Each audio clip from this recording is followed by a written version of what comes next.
மோடி அவர்கள் வந்து ஏற்கனவே பாத்தீங்கன்னா, அமித்ஷா அவர்கள் வந்து டிஎம்கே அப்படிங்கிறதுக்கு வந்து ஒரு ஒரு உதாரணம் சொல்லியிருந்தாரு.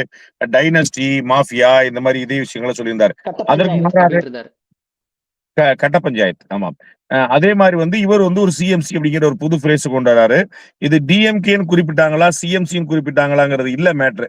அவர் ரொம்ப அக்ரெசிவா இத எதிர்க்கிறார் அப்படிங்கிறது தான் மேட்ரு. நம்ம வந்து போதைப் பொருள் கலாச்சாரத்துல பெண்கள் வந்து மிகப்பெரிய அளவுல பாதிக்கப்பட்டிருக்காங்க. இளைஞர்கள் தங்களுடைய பிள்ளைகள்லாம் வந்து இதுல போதைக்கு அடிமையா இருக்கிறத கண்டு ரொம்ப நொந்து போயிருக்கிறாங்க. அவர்கள் தாய்மார்கள் எப்படியாவது நம்முடைய பிள்ளைகள இதுலருந்து மீட்ற மாட்டோமா அப்படிங்கிற கவலையில இருக்கிறாங்க. அவர்களுடைய போக்கு அது முக்கியம் சட்டம் ஒழுங்கு பிரச்சனையிலருந்து எல்லா வளர்ச்சி தொடர்பான எந்த விஷயமும் செய்வதில்ல. தமிழ் வளர்ச்சிக்கு எந்த விஷயமும் செய்வதில்ல. மாநில வளர்ச்சிக்கு எந்த விஷயமும் செய்வதில்லன்னு நம்ம ஏற்கனவே குறிப்பிட்டது போல, முழுக்க முழுக்க திராவிட முன்னேற்ற கழக அரசு வந்து ரொம்ப கடுமையான விஷயங்கள வந்து முன்வைத்தாரு. உள்ள ஃபேக்ட்ல சொன்னாரு. நாம வந்து பனாரஸ் ப ப இந்து யூனிவர்சிட்டில பாரதியார் பேர்ல ஒரு இருக்கைய கொண்டு வந்திருக்கிறோம்.